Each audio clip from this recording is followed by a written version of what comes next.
오늘 사도행전 2장의 말씀을 함께 보겠습니다. 사도행전 2장입니다.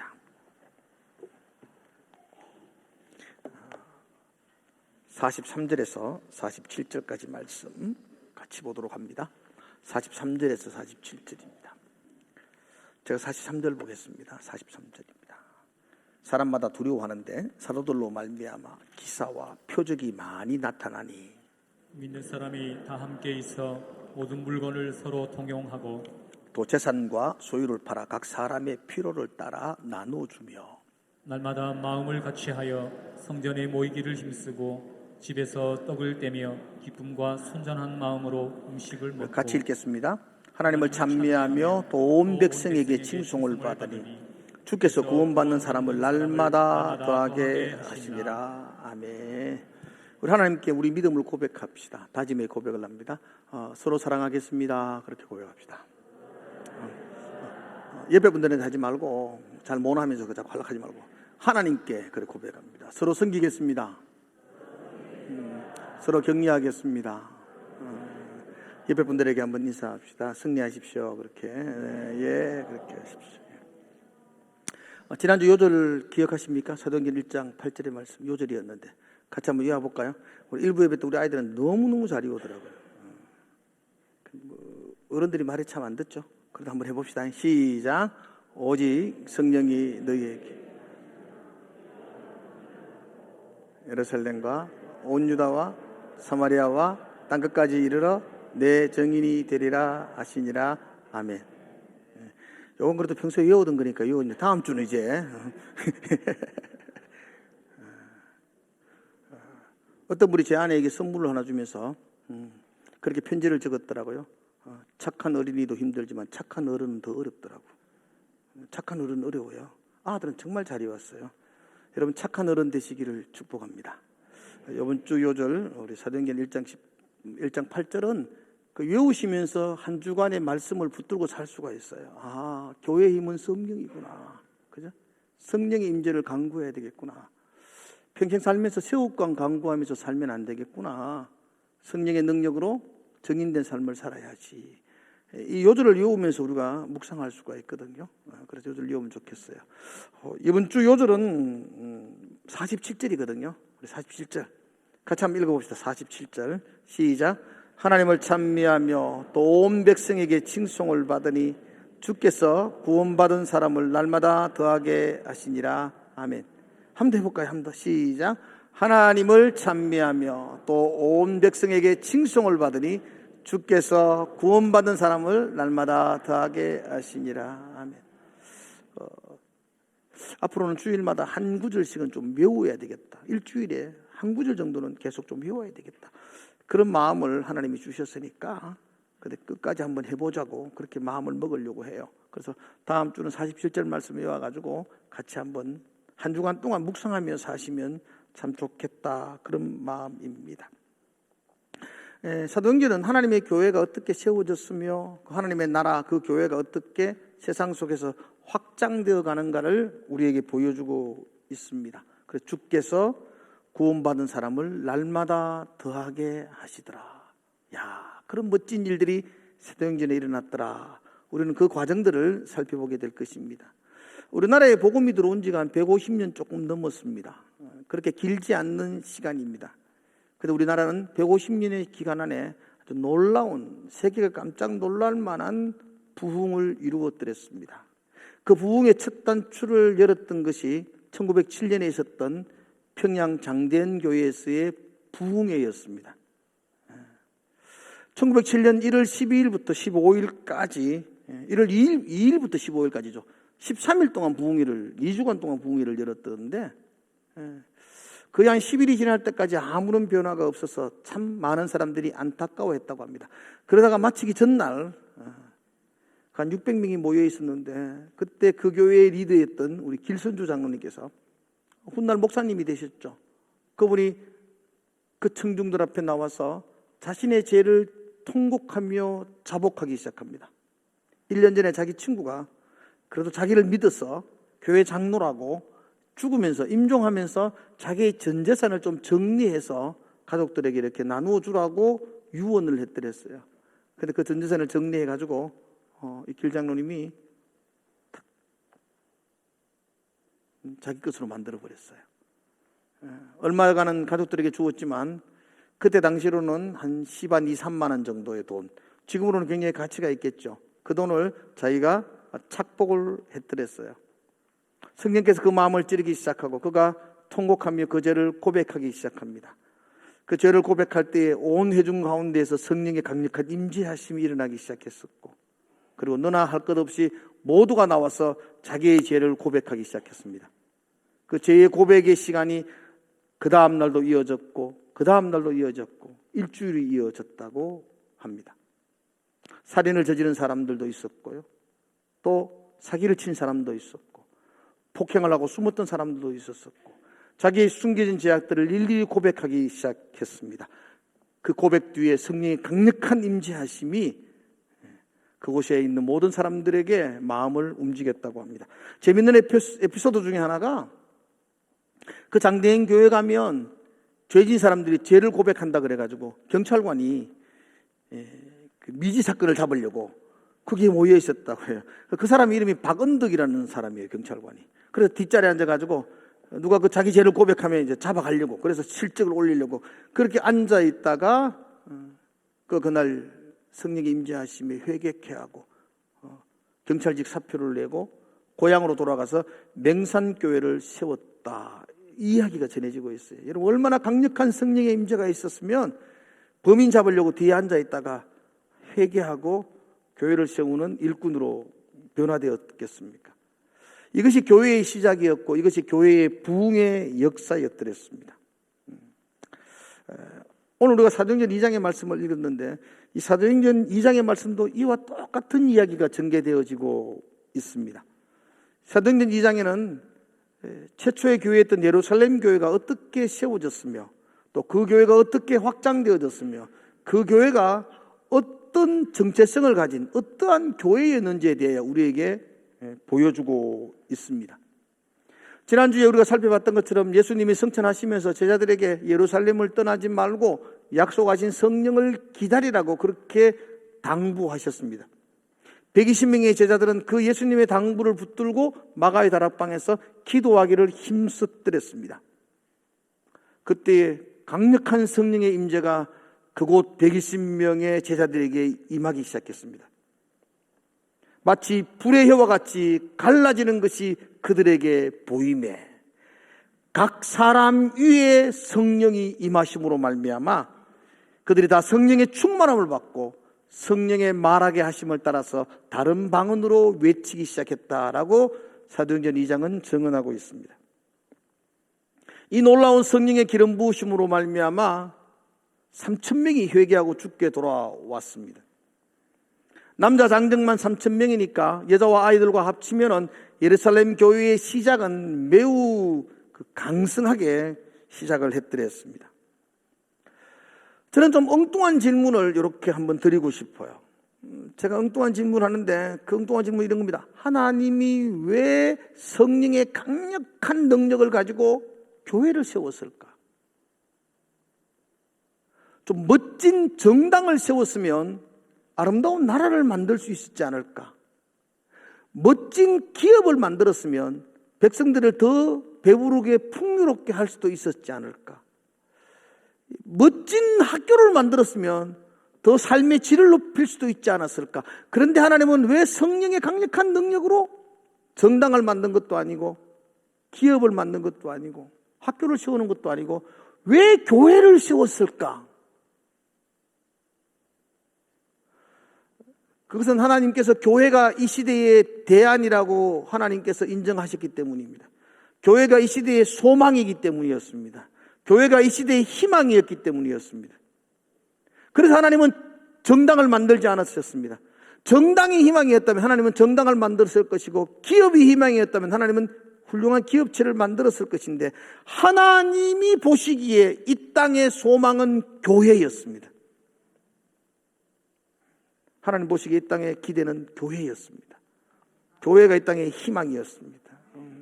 그래서 하나님은 성령의 강력한 능력으로 이 땅 위에 교회를 세웠더랬습니다. 그런데 오늘날 교회는 세상의 비난을 듣습니다. 세상의 희망이요, 대안이요, 소망이어야 될 교회가 도리어 세상의 눈총을 받고 있습니다. 왜 그럴까? 그것은 교회다움을 잃어버렸기 때문이라고 생각합니다. 교회가 교회다움을 잃어버리니까 밖에 버려진 소금처럼 그렇게 짓밟히는 것이겠죠. 이 말을 다른 역설적으로 말하면 지금이라도 교회가 교회다움을 회복하면 교회는 세상의 소망이 될 줄로 믿습니다. 지금이라도 교회가 교회다움을 다시 붙들면 교회는 이 시대의 대안이 되고 희망이 될 줄로 믿습니다. 그 교회가 여러분들입니다. 교회는 건물이 아닙니다. 교회는 부름받은 한 사람 한 사람 우리이고, 그리고 우리가 모여서 예배드리는 이 공동체가 교회입니다. 어떤 분은 뭐 교회가 사랑이 없니? 교회가 그렇게 섬김이 없니? 그렇게 말하는데 그건 네가 못하는 겁니다. 네가 사랑이 있으면 교회는 사랑이 있는 겁니다. 내가 교회인데요. 내가 섬김이 있으면 되잖아요. 그죠? 우리 한 사람 한 사람이 교회다움을 회복한다면 교회는 또다시 이 시대에, 이 땅 가운데에 소망이 될 줄로 믿습니다. 그래서 제가 오늘 이것이 교회입니다. 그 교회다움을 좀 회복하자는 겁니다. 교회에 대한 이야기를 다 할 수는 없지만 초대교회였던 이 예루살렘 교회의 모습을 우리가 살펴보면서 지금 우리가 회복해야 될 교회다움이 무엇일까? 뭘 우리가 붙들고 회복해야 될까? 한번 고민하고 생각하고 그렇게 회복됨으로 말미암아 이 시대에 소망이 있고 대안이 되는 교회로 다시 나아가기를 바라는 마음으로 이 말씀을 준비했습니다. 먼저 우리가 회복해야 될 교회다움, 예루살렘 교회의 모습이 어떠했는가? 제가 아주 정리를 해서 세 가지로 말씀을 드리려고 합니다. 첫 번째 예루살렘 교회는 사람들이 두려워하는 교회였습니다. 한번 따라합시다. 사람들이 두려워하는 교회입니다. 제가 이 원문을 이렇게 살펴볼 때만 여기 사람이라는 말이 참 특이하게 적어 놓았어요. 본래 사람이라는 말은요, 안드로포스라는 단어를 쓰거든요. 헬라어로는 안드로포스라는 단어를 쓰는데 여기는 푸시케라는 단어를 썼어요. 그 푸시케라는 단어가 뭐냐면 그건 영혼이라는 뜻이에요. 이걸 직역하면요, 예루살렘 교회는 영혼들이 두려워하는 교회였다 이렇게 말해요. 단순히 사람들이 저 무서워 이런 교회가 아니고 영혼이, 사람들이 그 마음에서부터 그 교회를 바라볼 때마다 그 두려움이라는 것은 경외함이거든요. 그건 존경하는 마음이에요. 그래서 영혼이 그 교회를 바라보면서 존경하며 두려워했다 그렇게 말합니다. 학교 다닐 때에 존경했던 선생님 한 두 분 있었잖아요. 그분은 무서운 선생님이 아니었습니다. 마음 깊은 곳에서 존경했습니다. 존경했기에 그분의 그림자도 밟고 싶지 않았고, 존경했기에 그분의 말이라면 내가 아주 순종하려고 했었고, 존경하기에 마음속에 두려움도 있었고요. 그게 경외함입니다. 지금 예루살렘 교회는 세상 사람들이 존경하는 교회가 되었습니다. 무엇 때문이었나요? 오늘 여기 성경은 기사와 표적이 많이 일어났다 그렇게 말합니다. 물론 안전뱅이가 일어나는 것, 중풍병자가 치유함을 받는 것, 뭐 이런 것들이 기사와 표적일 수도 있습니다. 어쩌면 초대 예루살렘 교회에 그런 놀라운 일도 일어났을 것입니다. 그러나 여러분, 꼭 표적과 기사가 그런 안전뱅이가 일어나고 중풍병자가 나아지는 그것만이 표적과 기사겠습니까? 동네 경로당에서는 찾아볼 수 없는 그 사랑이 넘치는 곳, 사회 동호회에서는 찾아볼 수 없는 그 섬김과 그 헌신이 넘치는 곳, 그게 더 표적과 기사가 아니겠습니까? 그리스도인다운 삶을 살아내며 이 땅에서 양보하고 손해보는 삶을 살기를 주저하지 않는 사람들이 모여있을 때에 그게 세상이 바라볼 때의 표적과 기사가 아니겠습니까? 친형제들보다도 더 뜨거운 사랑으로 함께 보듬어주고 사랑하는 공동체, 세상에서는 흉내낼 수 없는 그런 공동체, 그런 헌신과 그런 기쁨이 얼굴에서 넘쳐나는 공동체, 그게 표적과 기사가 아니겠습니까? 그런 성김과 헌신이 나타날 때에 세상 사람들은 우리 공동체에서, 자기 무리에서는 찾아볼 수 없는 그 사랑을 발견할 때에 교회를 향하여 경외함을 표현한 거죠. 두려움과 존경을 표현한 거죠. 여러분, 한 사람 한 사람이 직장 속에서, 이웃들 가운데에서 세상이 경외함을 가질 수 있는 모습을 회복하는 것, 그게 교회다움을 회복하는 것이고, 그럴 때 세상은 교회를 향해 비난하는 것이 아니라 교회를 향하여 두려워하며 존경하게 될 것입니다. 지금도 가능하지 않을까요? 초대교회만 가능한 게 아니고 지금도 이 땅에서도 그런 일들이 일어나지 않을까요? 우리가 회복된다면. 제가 30대에 소록도에서 연합집회를 인도한 적이 있습니다. 소록도 연합집회를 할 때 제가 강사로 갔더랬어요. 좋아요. 아주 복 받을 거예요.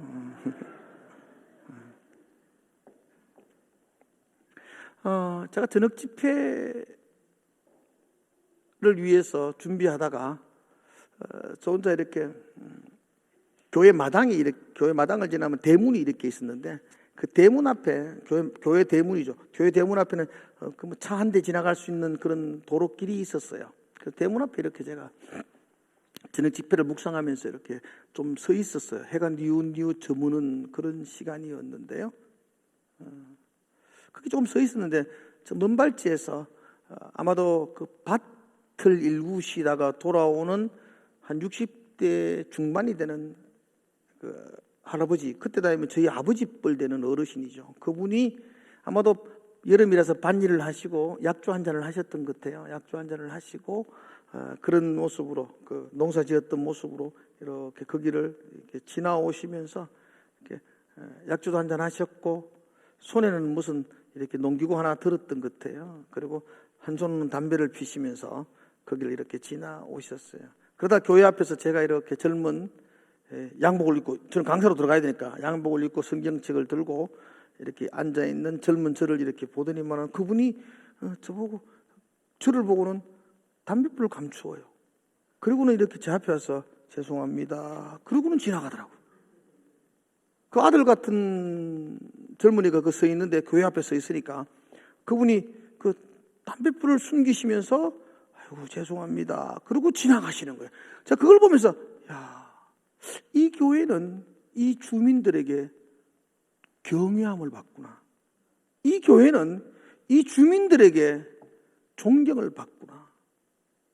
그 교회가 안전병이 일어나고, 그 교회가 죽은 사람이 살아나고 병자가 회복되고, 물론 그런 일도 있었을 것 같지만, 그러나 이 교회가 정말 지역 주민들에게 존경을 받는 이유가 무엇이었을까? 교회다움 아니겠습니까? 그들 교회 안에 있는 성도들이 한 사람 한 사람의 그 얼굴, 그 한 사람 한 사람이 이웃들 속에서 대했던 행동, 그 한 사람 한 사람이 그들 사람들 속에서 살아가는 모습이 지역 주민들에게 존경을 받았을 겁니다. 그러니 젊은 양고비고 목사 같은 사람이 하나 앉아 있으니까 그 어르신이 아이고 죄송합니다. 뭐 죄송할 게 뭐 있어요? 길을 지나가셨는데. 그러면서 지나갔던 장면들. 교회가 이런 세상의 존경을 받는 그런 공동체로 회복되어지는데, 여러분, 우리가 지금이라도 우리 지역사회 속에서 우리가 그리스도인다운 교회다움의 모습을 붙들고 회복된다면 이 지역이 우리를 존경하지 않을까요? 할렐루야. 그러니 교회가 뭘 하나, 교회가 현금 그다가 뭐 하나, 이런 말 하지 마시고 여러분들이 가 있는 그곳에서 이웃 사람들에게 존경을 받는 삶을 살아내셔야 될 겁니다. 난 그렇게 되기를 주의 이름으로 축원합니다. 예루살렘 교회는 그랬습니다. 그래서 확장되어졌습니다. 그는 세상이 존경하는, 두려워하는 교회의 모습이었더랬습니다. 두 번째 모습을 보니까 44절과 45절에 이렇게 기록되어져 있는데요. 이 44절과 45절은 여러분 눈으로만 봐도 막 전율을 느낄 정도로 아주 감동적인 이야기입니다. 그죠? 다 함께 물건을 통용하고, 그죠? 재산과 소유를 팔아 각 사람의 필요를 따라 나누어 주고, 예루살렘 교회는 소유욕을 포기한 교회였습니다. 소유욕을 포기할 수 있는 교회.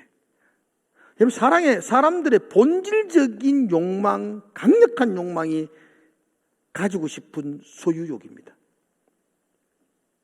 그래서 우리 어머니 보이면 장판 밑에 매일 깔고 앉더라고. 요즘 아파트 장판 밑에 돈 못 여가 왜 사시는지 모르겠어, 어른들. 그 장판 밑에 그거 엮는 재미가 그게 솔솔했던 것 같아. 그 깔고 앉은 재, 이 내 거라는 것이죠. 이게 움켜쥐는 소유욕 아니겠습니까? 이 갓난아이가 태어나가지고도, 여러분 아이 태어나가지고 여러분 손을 열어주면요, 요걸 꼭 잡습니다. 요거요 들면요, 지 몸이 다 딸려와도 요거 안 놓습니다. 움켜잡은 건 놓지 않는. 그게 인간의 본성적인 소유욕입니다. 더 가지려고 하는 것.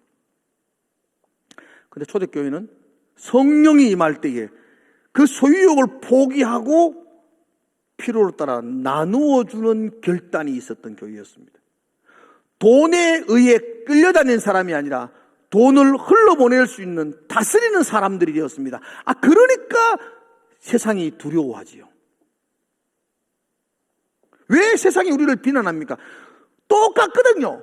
움켜쥐려 그러고 손에 안 불러 그러고 악착같이 이기려 그러고, 예수 안 믿는 자기들이가 예수 믿는 사람이랑 똑같으니까 믿을 이유가 뭐냐 그러고 비난하는 거 아니겠습니까?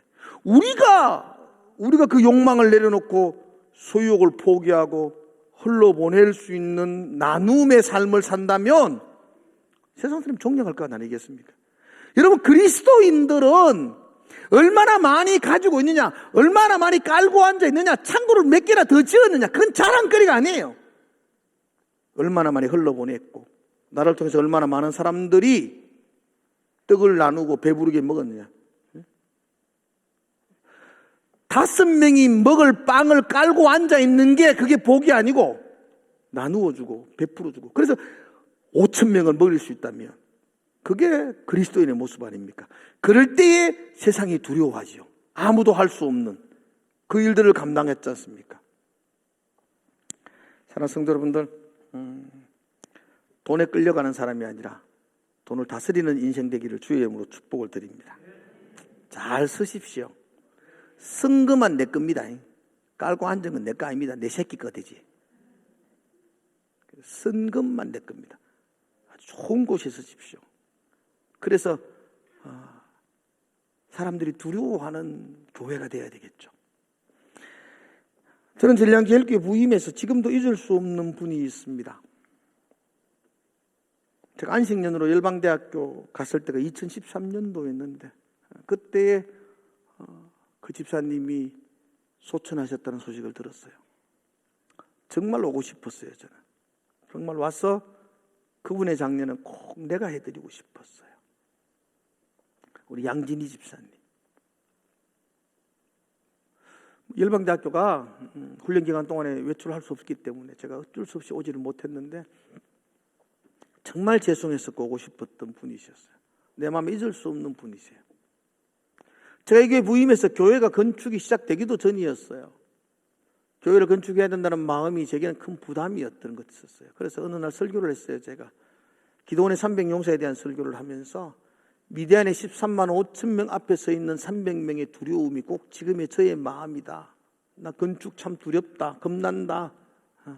그러나 300용사가 이긴 것처럼 그래도 이길 수 있지 않을까. 그런 마음으로 시작할 거다. 그래서 여러분들이 기도 많이 해달라. 그런 부탁의 설교를 드렸더니만은 그 주간에 전화가 왔어요. 목사님 한번 와보시라고. 그래서 제 아내하고 권찰되는 집사님하고 그래서 신방을 갖드렸습니다. 우리 권사님 장롱에서 검은 비닐이 봉다리 하나 갖다 내놓더라고요. 지금도 생생하게 기억해요. 검은 비닐이 봉다리, 쓰레기 버리는 봉다리. 그 안에 보니까 10,000원짜리가 고개 1,000,000원이 들어있다 그러면서 목사님 겁내지 마세요. 두려워하지 마세요. 그분은 교회 다니지도 얼마 되지도 않으셨더랬어요. 자녀들도 교회 안 다녔어요. 제가 그 돈을 받아오기가 너무 미안했어요. 그분은 겨울에 신방 가면은 보일러 떼는 것도 아까워가지고 전기장판 겨우 꼽아내고 한기를 물리치며 그렇게 사셨던 분이셨어요. 자기에게 가지고 있는 것 아무것도 없었어요. 그런데 아깝지 않게 내어놓으면서 저보고 겁내지 말라고 그렇게 하더라고요. 쓸 때 쓸 수 있는 사람, 이게 돈을 다스리는 사람 아니겠습니까? 제가 여러분들에게 교회 헌금하라 이런 뜻 아닙니다, 여러분들. 성령이 여러분들의 마음을 감동할 때에 그 필요한 부분에 여러분의 것들을 흘러보낼 수 있다면 그건 돈을 다스리는 사람입니다. 성령이 내 마음에 감동하고 내 이웃들을 바라보면서 흘러보낼 곳이 있음에도 불구하고 아까워서 깔고 앉아 있으면 여전히 돈의 지배를 받고 있는 사람이겠죠. 그러면 세상은 두려워하지 않습니다. 몇 주 전에 아프리카 갔다 와서 제가 아프리카 선교 보고 드리고 나니까 그 주에 권사님 한 분 제게 찾아오셔서 아무에게도 말하지 마라 그러면서 교회를 건축하라고 돈을 주더라고요. 넉넉지 않습니다, 여러분. 넉넉한 분들은 잘 안 하더라고 그런 거. 정말로 넉넉지 않는 분인데 자기의 전체를 내어놓으신 것처럼 아무에게도 알리지 말고 그렇게 하라고. 돈을 다스리는 사람이죠. 돈을 지배하고 통치하고 다스리는 사람들이 있을 때에 세상은 존경합니다. 세상이나 교회나 돈이 최고고 그게 끌려다니고 있으면 소유욕을 포기하지 않고 더 많이 가지려고 아둥바둥거리는 사람들이 모여있다면 교회는 세상에게 비난을 듣습니다. 예루살렘 교회 그랬습니다. 예루살렘 교회는 서로 통용하며 필요한 사람에게 나누어주는 소유욕을 포기하는 사람들의 공동체였습니다. 그러자 세상이 교회를 존경했다고 말하고 있습니다. 또 하나 더 우리가 정말 붙들어야 될 교회다움. 그래요? 오늘 46절은 이렇게 말합니다.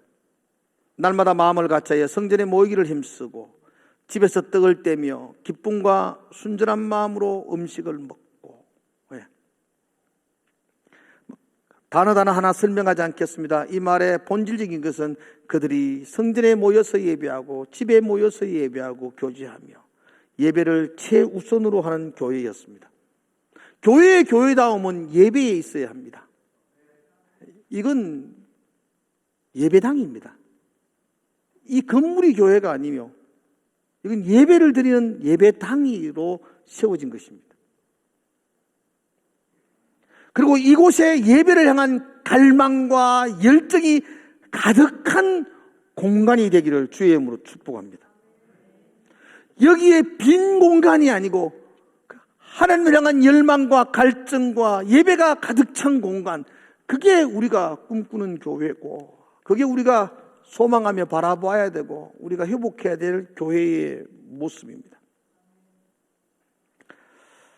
저는 이 진량제일교회 부임을 해서 교회를 지어야 한다는 그 이야기를 듣고 굉장히 많이 힘들고 고민했었습니다. 그리고 제 개인적으로는 할 수 있는 한 교회를 작게 지어야지. 저는 지금의 이 건물보다 반으로 교회를 지으려고 생각을 했더랬습니다. 그래서 교회를 처음 오자마자 짓지 않고 1년 동안 계속 장로님들과 함께 교회를 좀 적게 지어야 되겠다. 설계도 다 나와 있었고 또 그리고 땅도 다 확보되어 있었지만 그래도 최대한 좀 적게를 지어야 되겠다라는 생각이었습니다. 제가 그렇게 생각한 이유는 단순합니다. 건물이 전도하는 데가 오면 교회는 망하는 거다. 건물이 사람을 전도하면 안 된다.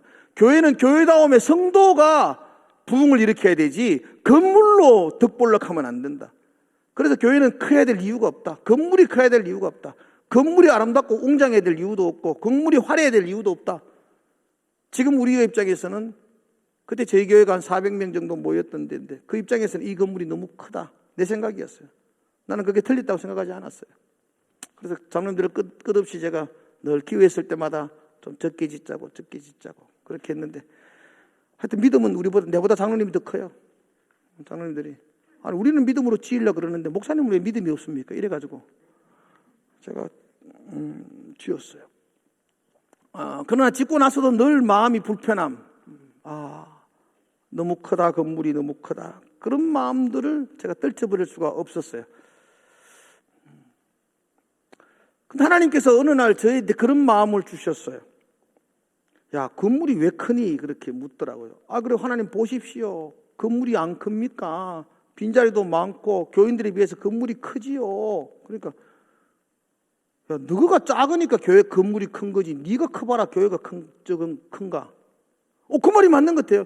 여러분, 우리의 섬김이 작으니까 건물이 크잖아요. 우리의 열정이 작으니까 건물이 큰 거고, 우리의 예배가 작으니까 건물이 큰 거지. 우리의 예배의 열정이 가득 차다면 건물은 큰 게 아니잖아요. 그래서 하나님께서 좀 건물 작게 해라. 건물을 작게 해라. 지금 건물을 작게 하는 방법이 교회를 부사가 작게 짓는 게 아니지 않습니까? 지금 건물을 작게 하는 방법은 우리의 예배를 향한 열정을 크게 하는 방법이고, 하나님 향한 헌신과 섬김을 크게 하는 방법이고, 우리의 눈물을 가득 채우며 이 공간은 결코 크지 않은 공간이 될 것입니다.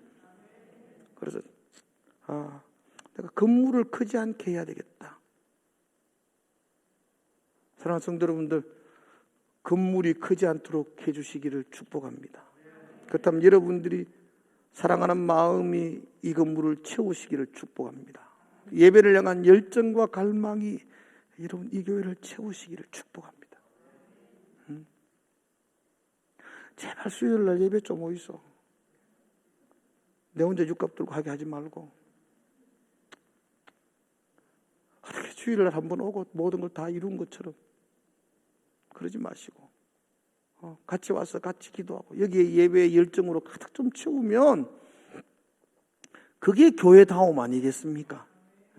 교회다움을 회복하는 거 거창한 것 아니잖아요.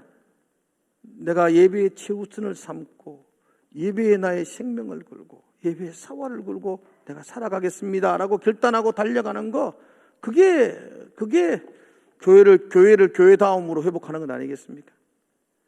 비난은 얼마나 잘하는지, 교회가 이러면 되나 저러면 되나, 요건 억수로 잘하는데 쥐는 아무것도 안 해요. 예배도 안 와요. 그죠? 그러면 그건 책임 없는 거죠. 함께 만들어가는 거죠, 여러분들. 예루살렘 교회, 우리가 회복할 교회는 어떤 교회였습니까? 사람들에게 존경을 받는 교회였습니다. 소유욕을 포기할 수 있는 교회였습니다. 예배를 최우선을 하는 교회였습니다. 그럴 때 47절에 보면 주께서 구원받을 사람을 날마다 더하게 하시니라, 그렇게 말씀하고 있습니다. 나는 이런 교회 회복되기를 주의 이름으로 축복을 드립니다. 우리 한 사람 한 사람이 그렇게 회복하기 위해서 기도하며, 버릴 거 버리며, 붙들어야 될 예배 붙들고 그렇게 나아가는 그런 한 주간 되시기를 주의 이름으로 축복을 드립니다. 기도하겠습니다. 교회를 주신 하나님, 교회가 이 땅의 소망이기에, 교회가 이 땅의 대안이기에, 교회가 이 땅의 희망이기에, 그래서 교회를 주신 그 하나님의 마음을 붙듭니다. 이 땅에 소망이 되지 못한 것 용서해 주시옵소서. 이 땅에 기대가 되지 못했고, 이 땅에 희망이 되지 못했던 것, 이 땅에 대안이 되지 못했던 것 하나님 용서해 주시옵소서. 다시 교회다움을 붙들고 교회다움을 회복하고 교회다움을 바라보고 또 나아갈 수 있도록 하나님 은혜 부어 주시옵소서. 내 한 사람 한 사람이 세상에 존경받는 교회가 되게 해주시고, 내 한 사람 한 사람이 움켜잡은 것을 내려놓고 흘러버릴 수 있는 교회가 되게 하시고, 내 한 사람 한 사람이 예배에 최선을 다하며 예배에 생명을 거는 그런 교회 되게 하여 주시옵소서. 그래서 건물을 자랑하는 교회가 아니라 그 안에 있는 아름다움을 드러낼 수 있는 그런 교회 되게 하여 주시옵소서. 예수님 이름으로 기도드리옵나이다. 아멘.